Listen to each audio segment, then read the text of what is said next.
Before we begin, please click the like button and comment Amen to help my channel. I really appreciate it. I went to heaven and saw God dying. As I drove home from work in the middle of the night, a crying woman covered in blood came running out of the forest. I saw her only milliseconds before she left the thick grove of trees on my right.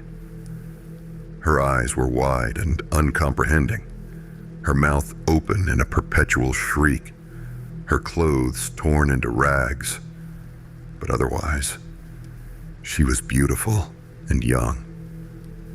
I saw only the merest glimpse of a slender white leg before I instinctively turned the steering wheel all the way to the left, trying not to hit her.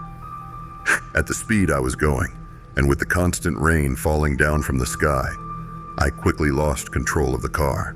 I missed her by mere inches as I swerved into the oncoming lane where, thankfully, no cars were coming. In slow motion, I saw the road pass by and then start to rise up to meet me as the car began to flip. I felt like I was in the air for minutes, but in reality, it was likely only fractions of a second. Then the car landed, the black pavement rushing up to meet me, and my vision turned to blackness. I woke up suddenly in a white room, the walls seeming to be made of high-intensity LED lights. They were so bright and white that it almost hurt to look at them. I squinted my eyes slightly, and they slowly began to adjust to the overwhelming white light surrounding me. I stood up and looked around, rising off of a bed made of the same kind of light. "Where am I?" I asked. No one answered. I began to walk forward, and a building began to materialize around me suddenly.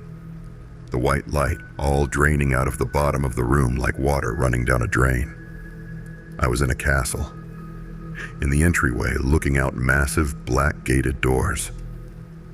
I looked behind me and saw the bed was just a bench with flat pillows inscribed with roses and cherubs.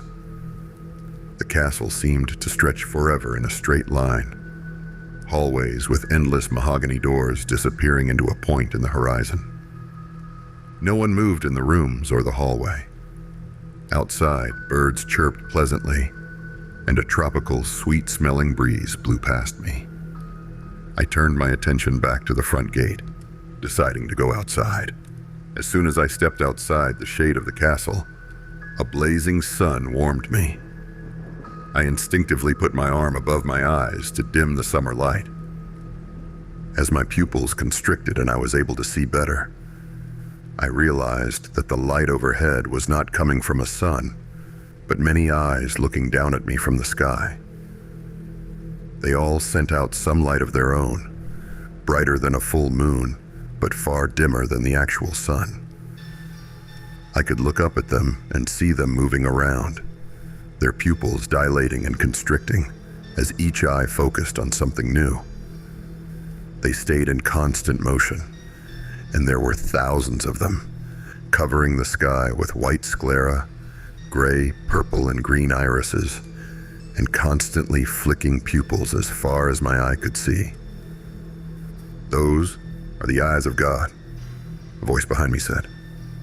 I turned and saw a beautiful woman there, holding out her hands towards me. She had green eyes that shone like emeralds, and a sweet, melodic voice that instantly calmed me. "You are in heaven. You did it, you beautiful child." She came over and put a hand on my cheek.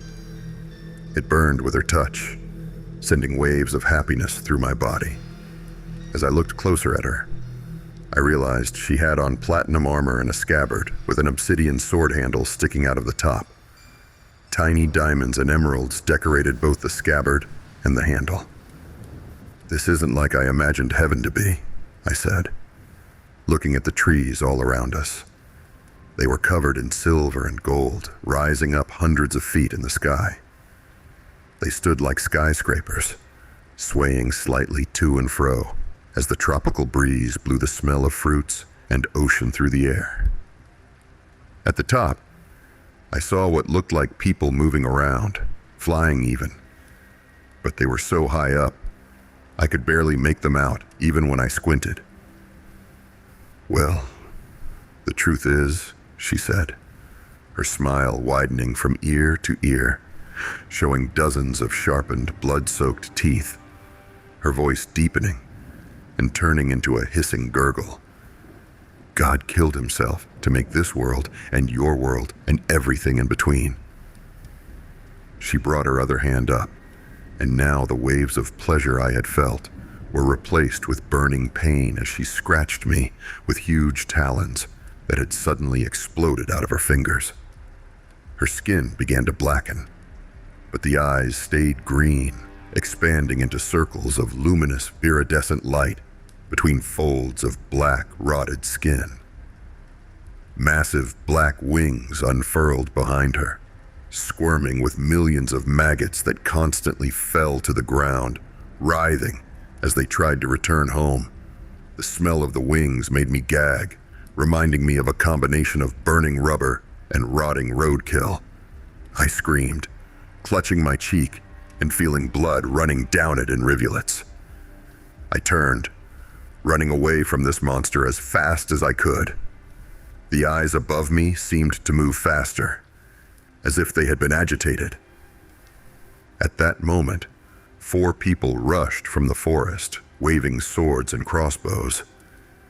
They barely seemed to notice me, focusing entirely on the female shapeshifter behind me. She hissed at them like a snake, sending her long, forked tongue flicking out of her mouth and pulling her glowing sword from its scabbard. With a battle cry that made my ears ring, she rushed forward, slicing off the head of the man in front. I saw it fly across the air in slow motion, the man's body falling to its knees. He still had a look of surprise in his eyes when his head landed a few feet to the left of his body on the tropical white sands of the ground. The others wasted no time, using the female's distraction with the front sword-wielding man to attack her ferociously. One shot her directly in the neck with a crossbow, the bolt piercing through and reminding me ludicrously of the bolts on the neck of Frankenstein's monster. She screamed with rage and pain as another rushed her from the left, swinging a massive broadsword at her jaw. Time seemed to slow down as the sword connected, cutting through the skin of the monster easily. As it penetrated deeper, sickly green light began to shoot out the wound, and by the time he had fully decapitated her, the light was so blinding I could no longer look. "We have to go," a woman screamed, pointing up to the tops of the massive trees. Looking up, I saw dozens of flying specks, looking like an agitated hornet's nest as they regrouped and began to approach. As I squinted my eyes, I realized they were more of the black-skinned monstrosities coming to the aid of the one this group of humans had just killed. I doubted whether they would be able to help her, as one glance at her body showed me her head hung on only by the spine and the associated ligaments and flesh in the back of the neck. She didn't move anymore, and the sickening green light had all evaporated. The maggots still swarmed, however, and voraciously began to move from the wings to the rest of the body. The woman grabbed my arm, forcing me to run into the forest with her. The rest of the group was ahead of us. I heard the shrill battle cry of the flying monsters landing behind us, but the woods were growing thicker, and the constant sharp turns of the leading members of our group would make it harder to find us. After a couple minutes of running, the shrieking and screaming, falling further and further behind us, the man in front stopped suddenly. He opened up a camouflaged tunnel, pushing aside some of the silver leaves that covered the top of it. The rest of the group jumped down. Then the man gestured for me to jump down. The fall was only a few feet, and I realized there were torches burning in a cramped tunnel. I walked forward, hearing the man close the door and land just behind me, pushing me forward. We quickly came to a round room with a massive long table down the middle of it. Dozens of swords, crossbows, daggers, and tridents covered it, all seeming to glow with their own soft silver light. At the nearest end, the table was cleared, and chairs were set up around a steaming pot. A chubby man ladled out bowls of delicious-smelling stew, smelling of mint, rosemary, potatoes, and beef. He motioned for us to come sit down and eat. I hadn't realized it until then, but I was absolutely ravenous. They introduced themselves, and we sat down to eat. They poured delicious-smelling wines from crystal pitchers, and I ate the beef stew and drank red wine as they told me everything. "This is heaven," the chubby man said, sitting down on the bench across from me and pouring himself a glass of the wine. "Or at least it used to be. It isn't heaven like most people think of it anymore. Remember, I don't know all of this absolutely, but I've heard most of it from the angels and others who have been here a long time, so at least most of it is true." "You mean that shape-shifting monster?" I began. He nodded. "Those are the angels. They have become rabid and evil over the last few billion years. But I'm getting ahead of myself. Nearly 14 billion years ago, God killed himself to create the universe.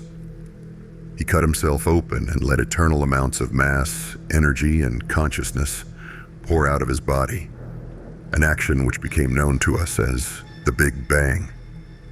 All of this matter had nowhere to go within God's body, so it created our universe instead. Now, God dying isn't like you or me dying, you understand. God dies very, very slowly. It is like he has been bleeding out this entire time, but now he is truly close to death. In our universe's time, maybe another 1,000 years at most, and he will be gone. Once he goes, the entire universe as we know it will go too. It will instantly turn into blackness once the light of his consciousness no longer lights the stars and worlds of our universe. These angels here, they got an idea that if they fed the human souls in heaven to God's mouth, he would live slightly longer. And it seems to be working. Every time they feed him a few thousand souls, he seems to heal slightly, but he is still dying. At most, they might delay the end by a few centuries, but even that seems doubtful. The man shook his face, his jowls shaking slightly. You can't really die in heaven, as even if you get your head cut off, it will grow back after a couple hours. But if they feed you to God's mouth, then you do, in essence, die. Your consciousness is digested by God, and it is fed throughout his body, dissipating into the eternity within him. "Where is God's mouth?" I asked. And all the people in the room looked at each other, a sour expression on their faces. "It is at the end of heaven," the chubby man said, his eyes downcast. "It is a horrible thing to behold. Trillions of gnashing teeth, endless insects infesting it and screaming in unison. Since his body began to fall apart, the insects of heaven have really begun to consume his flesh. I think it is driving God insane. A lot of the terrible things in our world might be arising from his insanity and dying. The world wars, the death camps, the mass killings by communists, but that is just speculation. I don't know that for sure." At that moment, I heard a loud crash outside. Shouts and running from above us made everyone deathly silent. Then the hidden trapdoor leading down here was flung open, and angels began pouring down the opening, carrying glowing swords and crossbows. They instantly attacked, dozens more coming from behind them. They slashed at the chef. He absurdly raised his wine glass in front of him, as if that would stop the sword flying down towards his skull, but instead it cleaved his face in two, and he fell backwards. Within seconds, everyone except me was moaning, dead or dying, on the ground. I instinctively picked up my wooden bowl, spilling stew all over myself and the floor. The angels began to pull the hacked-up bodies of the others they had murdered out, then approached me, their dead, black eyes staring daggers at me as I backed against the dirt wall of the hidden shelter. Just as they had all surrounded me, and one was raising his sword to cut me open, I began hearing sounds that didn't fit. Clear. Again? He's waking up. As the sword came down towards my face, I suddenly opened my eyes, my other eyes, feeling the cold, damp pavement beneath my body. I looked around and saw myself surrounded by paramedics, a Lifestar helicopter loudly descending 100 feet further down the road. I saw the naked woman who had run out in front of my car in the back of an ambulance. I looked down and saw the wooden bowl in my hands still, cleaved in two by a sword. Remnants of herbs and sauce still clinging to the inside of it. Then I closed my eyes and fell back asleep. The doctors at the hospital told me I'd been clinically dead for 5 minutes. Apparently, the woman I had almost hit was the latest victim of a serial killer.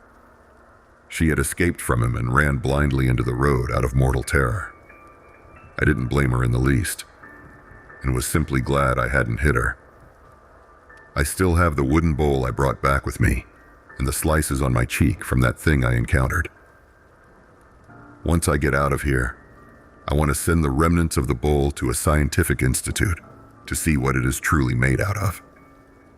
I have a feeling it is not a kind of wood anyone on Earth has ever seen before. The vision of heaven I had received was the most disturbing thing of the entire experience. It truly changed my life, and not for the better. I wasn't afraid of dying before, but I certainly am now.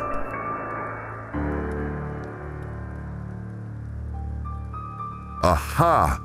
You survived the story.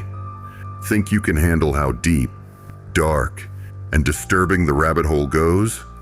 Click on the playlist and let me know in the comments where your breaking point is.